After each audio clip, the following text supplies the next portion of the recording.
Hello everybody, welcome back to my channel. I'm Rhea, this is Rhea Reads, and today we're going to be discussing my March, April, and May wrap-up. In these 3 months I read 17 books in total, 5 rereads, 5 dystopian, 2 nonfiction, 2 contemporary, 4 literary fiction, 2 romance, 1 mystery, and 1 sci-fi. And I think I've read 2 arcs, so yeah. 3 arcs actually. In March, I reread The Hunger Games, and then I reread the prequel Ballad of Songbirds and Snakes to get ready for the new prequel, Sunrise in the Reaping. And if you want to know any thought I've ever had about The Hunger Games, please go watch my reading vlogs. All the reading vlog footage together is like 2.5 hours. I love this journey so much. Like, I love The Hunger Games so much. It's my favorite series of all time. It's just so special that we get to be in this era where apparently new Hunger Games books comes out. And we're wondering my ranking. My ranking is Catching Fire number 1, and then The Hunger Games, and then Mockingjay, and then Ballad, and then Sunrise.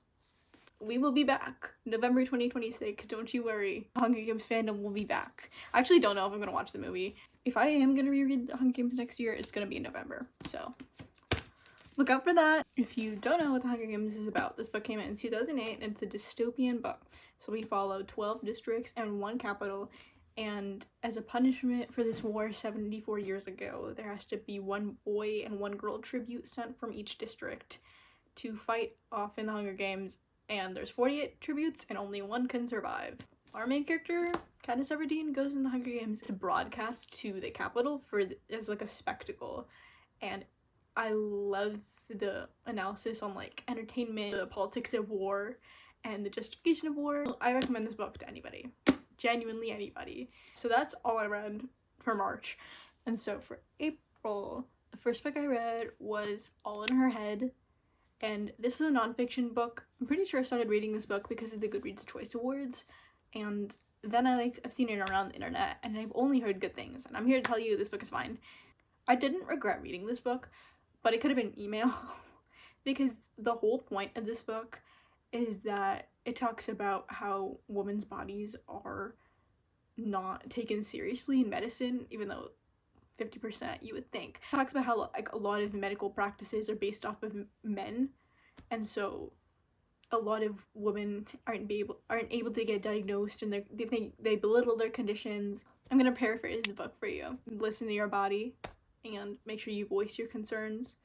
And this book was informative. Like, the author had majored in like the history of medicine, so it was interesting. Each chapter is like a different body part. Like, there'll be like skin, and there'll be like this entire section about like the story about like this woman who like wasn't believed and now she's like this condition, and then the next chapter will be like heart, and we'll talk about like a heart thing that some woman had. The stories are also just like very broad. Like, I swear she talks about like Vikings, and then she talks about like the 1960s. Like, it's like literally all over history, which is cool.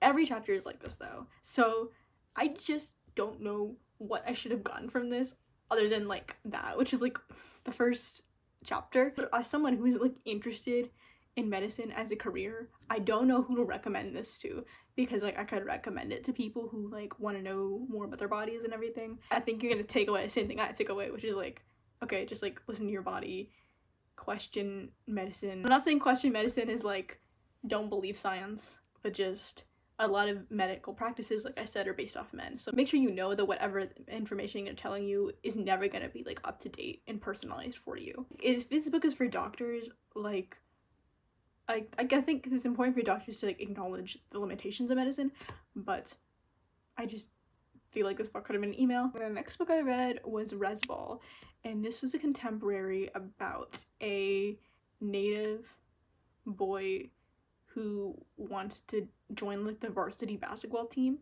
and this was cute. Like, it was just like very much like a sports book, and it deals with like, you know, him and his friends like hanging out, living on, I think it's on a reservation, and they talk about what it's like to be native. He's also dealing with living in his brother's shadow because his brother died recently and he was like really good at basketball, so there's this kind of pressure on him to be as good as his brother was. And it really reminds me of Lemonade Mouth and the character Charlie, who like, he was like a soccer player, like same thing, like he like was in his brother's shadow. This is cool.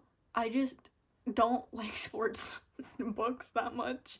Like there just wasn't a lot going on, like especially during the sports scenes and stuff. Like I don't care. So I can like feel the tension, but like I don't really care. And so like this book wasn't really for me.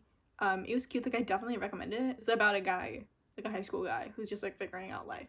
The next book I read is Dust Settles North, and this is so far my favorite book of the year, and it's also so fun because it's published by the imprint of one of my favorite booktubers, Jenny from The Story Ain't Over. Dust Settles North is an amazing immigrant story, and we follow Zane and Hannah. I think they're like mid-20s, late 20s maybe, Egyptian, and I believe they grew up in the US.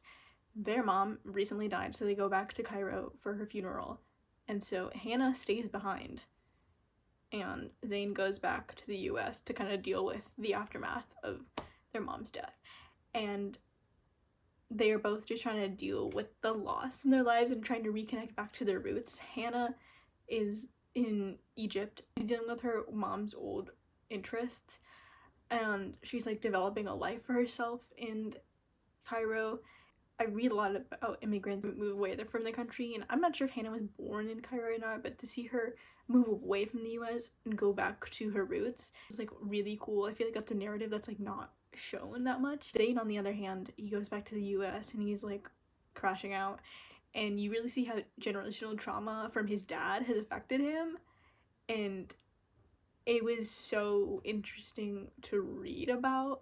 I think the most amazing thing about this book is you could really feel the loss of the mom, and I think death of a parent is like a really common setup for a lot of books, and it is definitely very emotional, but a lot of times it's just like part of the setup and we're here to move on.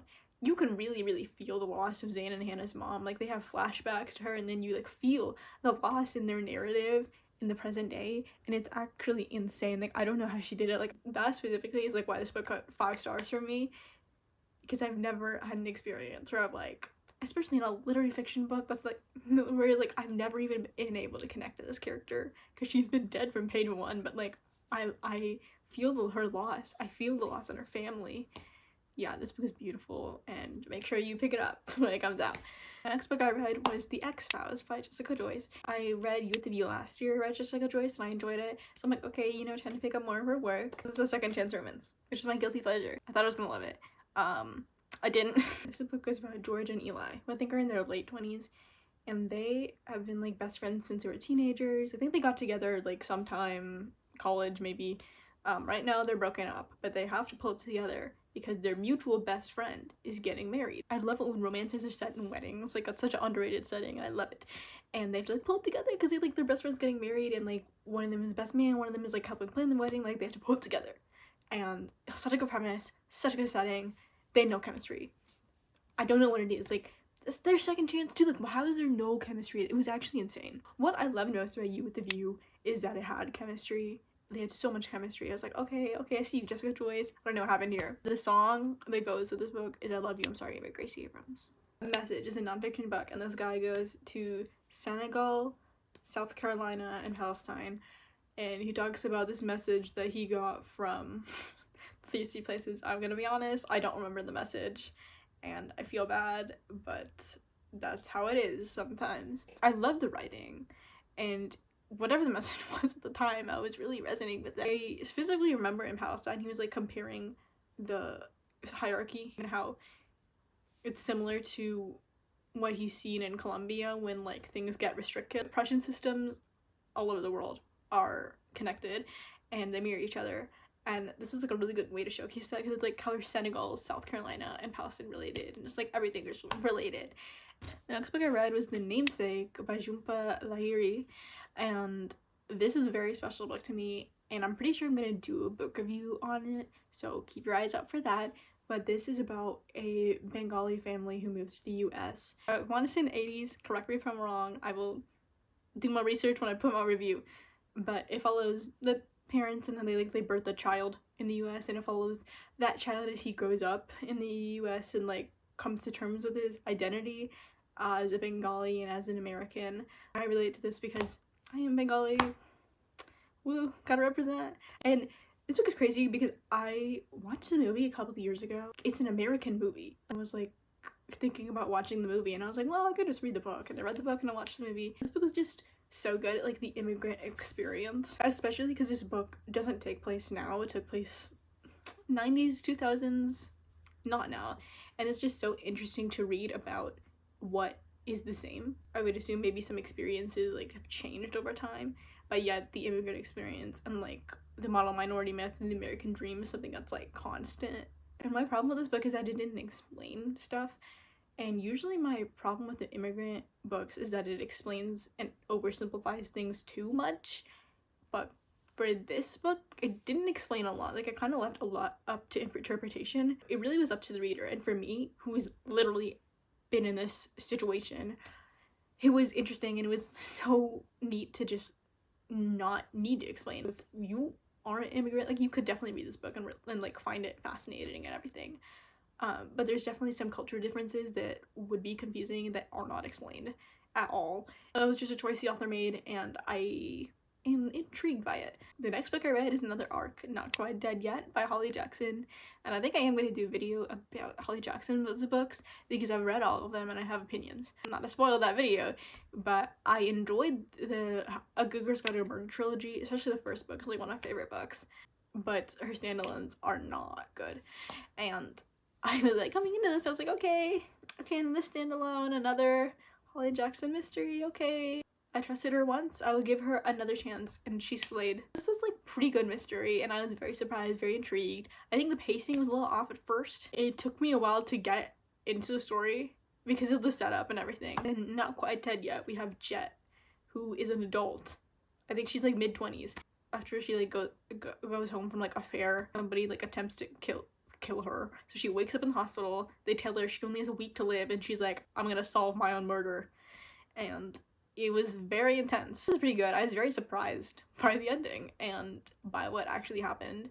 It's definitely something I did not see coming. And like what I really appreciate about Holly Jackson's books is that all of her books, all of her mysteries involve like the entire town. Like even in like 5 Survive, when it's about like 5 people, you would think it's like about this like this whole like other scheme. The next book I read is Dawn by Octavia Butler, and I love Octavia Butler. I think she's a genius. This is the 4th book I've read from her, and I've only liked 2. But to be fair, like I think she's a genius. I love her premises and everything. Sometimes her stories are just too dark for me, and I'm not able to like actually read the story. So Dawn is a sci-fi, takes place in the future. This middle-aged woman wakes up, there's aliens that are monitoring her, and she like finds out, I think Earth is like being destroyed by humans or something, and the aliens are able to like save a few humans, so they're gonna like do something to the humans and like put them back. But like we have this whole discussion about like autonomy and like colonialism and like, is it okay that the aliens are just taking these normal Earth civilians? I thought that discussion was just so interesting. I love alien stories like about this. My problem with Octavia Butler's books is that she always focuses on like gruesome stuff and it's always like super dark. I really appreciate that she's able to go there and really like showcase the horrors, but especially in like Parable of the Talents, there was a lot of dark stuff and like just sad stuff just happening over and over and over again. Usually that's, I know, like the dark stuff and sad stuff is there to then contrast with like the good, the light, the goal. And I think when you just have like sad right after the other, it becomes overwhelming. This book is the first in a trilogy, and I'm not going to continue on because I think I'm not smart enough to understand this. It was very cool to read about because when I was reading like whatever sci-fi thing was going on, I was immediately thinking back to any other sci-fi book that I've read. If you aren't into adult sci-fi, I recommend this. And a lot of the reviews I was like watching were saying it like is very much is like 80s sci-fi. Next book I read is The Survivor Wants to Die at the End by Adam Silvera. And Deathcast, this series, is like my guilty pleasure cry. They Will Die at the End is so good. And then I read the prequel, The First to Die at the End, so good.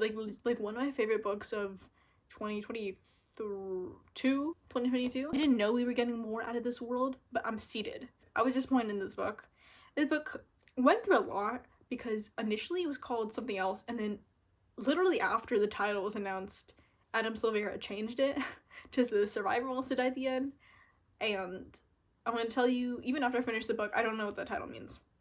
And I think I listened to Kristen's video, so a lot of my thoughts are also like her thoughts, but this book was just so long. This book is 700 pages. I swear the first and second books are like maximum 500, and 700 pages, it was like big, and I was like, okay, it ends on a cliffhanger. So this is part 1 of a story, which I didn't even know. I knew there was going to be a 4th Deathcast book. I didn't know it was the sequel to this book. In They Will Die at the End, it takes place in this world, which is like, you know, just our world. And the morning when you're going to die, they call you. Oh my god, like I'm going to die. Like what do I do? And there's a lot of different services for like what you can do in your last day. Like the world is just like kind of built around this. So our main characters go on this app and find like somebody else they can hang out with for the day. And they will die at the end. And it's just the most devastating thing. This is our 3rd book. So this takes place after the 1st book, and it follows Paz and Alana. One of the kids is like the son of the guy who created this call you and you die system. The other guy is suicidal. He always like wonders and hopes that he gets a call in the morning of, and he like hopes to prove that Deathcast wrong. And that being like suicidal in like this Deathcast world was like so interesting to read about, like the logistics of it. And then all the suicidal aspects are like very dark, very graphic. There are like depictions of SH in here, and so like I don't think it was necessary. I'm telling you, I needed to skim it, so I'm just warning you if you read this book, beware. Their paths align, and it's so sweet because it's like a play on the first They Would Die at the End book with like the beats of like spending your day together and stuff like that. 700 pages of this book. But the cliffhanger isn't even like a good cliffhanger. It's like one of those, oh, like I think this. I'm like, it's not even confirmed. This is just you coming to like a weird conclusion. Paz and Alana are both going through it, and this book is kind of about like that and like how you live with that world and like their codependency on each other. Way too long. With 700 pages, we spend like every waking thought with each of these characters, and nothing happens. I don't know how you can write a 700-page book that's like part 1 of something and nothing happens. What do you mean? I will be reading the 2nd book because I'm too invested now. Adam Silvera is so good at like tearing me apart. And the one thing I expected from this book is that I was gonna cry, and I didn't. This was supposed to be my guilty cry. I sob when these books come out, but nah, this book had to prove me wrong. The next book I read is The Lucky List by Rachel Lippincott, and I read Make My Wish Come True last year and loved it. So I wanted to read more of her work, and this was so cute. Lucky List is honestly a lot like better than the movies. If you like better than the movies, I would recommend you read this, but it's about this girl whose mom died recently, and she like discovered this list that her mom wrote before her senior year of high school, and so she wants to feel more connected to her mom. She's like, okay, I'm gonna do the things on her list. And who accompanies her? It's her childhood best friend, Blake. It's about, like, the main character, like, coming to terms with her mother and stuff like that. And the song I relate to this book is So High School by Taylor Swift. It's so cute.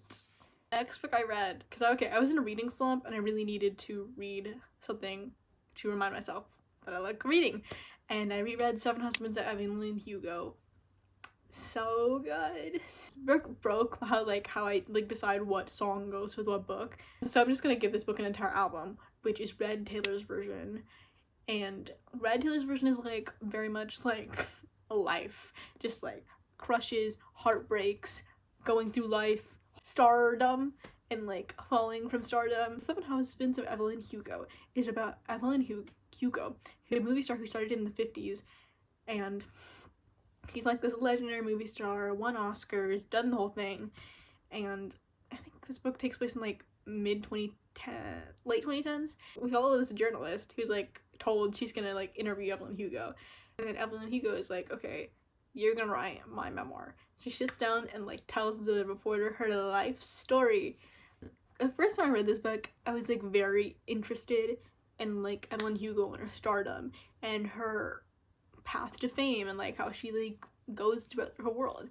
And this time, because I understood the message of the book essentially, because Evelyn Hugo is just like a normal person and who's gone through a lot. People are like jealous of her and everything, but she really does not have a great life, especially at the end. And that was just kind of my lesson. So like when I was reading this, I was like, ahaha, you got me. Because now, honestly, ever since I was reading this book, I'm not as interested in like celebrity culture and everything. The vibe of the book is so cool. Like I've never seen like a Hollywood movie in like the 1950s, but like I can imagine what the vibes were like, and it was so good. It follows like her 7 marriages to, sorry, it's like a major plot point of the book. She's been married 7 times, and it follows like each like husband for however long, what they contributed to our life, because she's just that girl. I don't love the ending, just because it's unsatisfying, but throughout like Evelyn Hugo telling the reporter Monique her life, Monique, through like learning about like Evelyn's girl boss adventures, like learn stuff.